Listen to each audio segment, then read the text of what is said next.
Hello everyone. Today our topic of revision is chemical regulation of respiration. For chemical regulation, there are various chemoreceptors present in our body which regulate our respiration. These chemoreceptors can be broadly divided into central or peripheral group according to the position of these receptors. The central groups are situated in three groups in the ventral aspect of medulla, that is the central receptors, and otherwise peripheral chemoreceptors are mainly present on the major arteries like carotid bodies, which is located close to the bifurcation of the common carotid artery, and aortic bodies is present on the aorta. These act as peripheral chemoreceptors. Now, what are the stimulus that stimulates these chemoreceptors? Number one is the H plus concentration, number two is the partial pressure of carbon dioxide, and number three is the partial pressure of oxygen. In other words, acidosis, hypercapnia, and hypoxia stimulate respiration or stimulate these chemoreceptors, and alkalosis, hypocapnia, or hyperventilation, these three depress chemoreceptors. Now, how carbon dioxide act as central chemoreceptor stimulus? That is, carbon dioxide as a gaseous form can easily cross blood-brain barrier, and after reaching into the brain interstitium with the water, it produces bicarbonic acid, which gets easily dissociated into H plus and bicarbonate ion. These H plus act as central chemoreceptor. Otherwise, H plus, as it is a polar component, it cannot cross blood-brain barrier, so it does not act as central stimulus for central chemoreceptor. But in case of peripheral receptor, these acidosis or H plus along with hypoxia regulate the respiration. There are type 1 cells present on the carotid bodies which are highly sensitive to oxygen. It is insensitive to hypoxia in anemia or carbon monoxide poisoning where the arterial oxygen tension is normal. It is a very important point to be remembered. When there is hypoxia, then peripheral receptor will be stimulated. But when the arterial oxygen tension is normal, in this type of hypoxia, peripheral receptors will not be stimulated because then their arterial oxygen tension is normal. Now, this is a curve obtained from ventilation alveolar oxygen tension graph, and here we will discuss this curve into two parts: a plateau phase or parallel line phase and a steeper part. When hypoxia in the range of 60 to 100 mm of Hg, partial pressure of oxygen is 60 to 100 mm of Hg, then there will be initial hyperventilation because this hypoxia will stimulate the peripheral receptors. It will cause carbon dioxide washout, and as a result there will be respiratory alkalosis.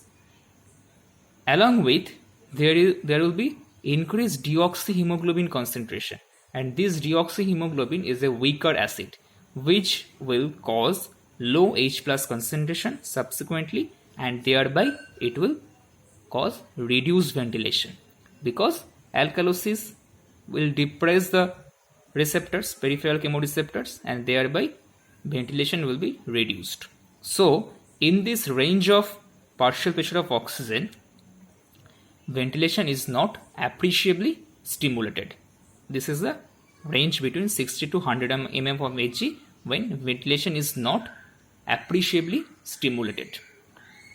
This is the alveolar oxygen pressure, oxygen tension. When hypoxia in the range of less than 60 mm of Hg, that is this portion, then ventilation is stimulated appreciably. How? Because in this range, hypoxic stimuli is so greater than the hypocapnic stimuli that hypoxia takes upper hand, and thereby it stimulates the chemoreceptors preferably, and ventilation is good enough. So this is the effect of hypoxia on ventilation. Now we will discuss on effect of carbon dioxide on respiration. Usually, alveolar ventilation equation is like alveolar carbon dioxide tension proportionate with the alveolar volume of carbon dioxide produced per time by alveolar ventilation. And from this curve, we can derive PaCO2 proportional to VCO2, that is the volume of carbon dioxide produced per time, by Va. And here Pa means arterial carbon dioxide tension. We are replacing alveolar carbon dioxide tension with arterial carbon dioxide tension because carbon dioxide can freely permeate alveolo-capillary membrane. Therefore, there is no deviation in the carbon dioxide tension from alveoli to artery. Now, how the effect is going on? Reduced ventilation causes hypercapnia because there is carbon dioxide accumulation, and therefore this hypercapnia will cause stimulation of the central chemoreceptor, as we have already discussed. Carbon dioxide can freely permeate the blood-brain barrier and therefore produce bicarbonic acid, and this H+ will cause stimulus. And similarly, increased ventilation will cause hypocapnia because carbon dioxide will be washed out and therefore it will depress the central receptors. If inspired air contains carbon dioxide in increased amount, then arterial carbon dioxide tension will be increased, therefore ventilation will increase. In words, it means hypercapnia stimulates central receptors and hyperventilation will occur. This hyperventilation in subsequent time cause hypocapnia because carbon dioxide will be washed out, and therefore ultimately arterial carbon dioxide tension will be reduced. So this is a compensatory mechanism. When there is increased arterial carbon dioxide tension, ultimately the carbon dioxide tension will be reduced or hypercapnia will be compensated. If carbon dioxide in inhaled air is more than 7%, as we have discussed, it is less than 7%.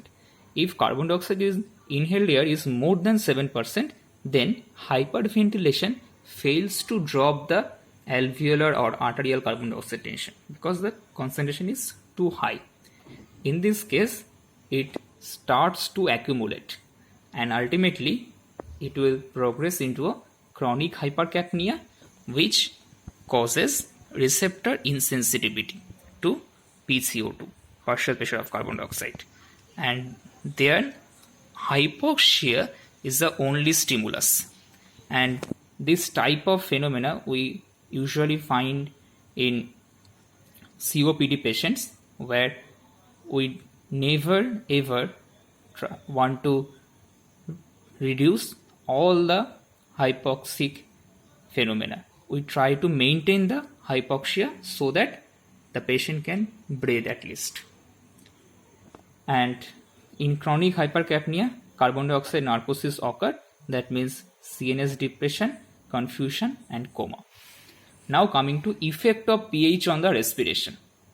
In acidosis, as the H+ concentration is increased, it will stimulate the peripheral receptor, not the central receptor, and therefore hyperventilation will occur. This will cause carbon dioxide washout and pH will be restored. Similarly, in alkalosis, it will depress the receptor and hyperventilation will occur. It is as simple as that. So this is all about the regulation of respiration by some chemical stimuli. And three important chemical stimuli are H+ concentration, partial pressure of carbon dioxide and partial pressure of oxygen. These three act on the various types of receptor. Those are classified into central and peripheral. For central chemoreceptors, only carbon dioxide is the chief stimulus, and in case of peripheral, both H+ and hypoxia or partial pressure of oxygen act as stimulus. So thank you for watching.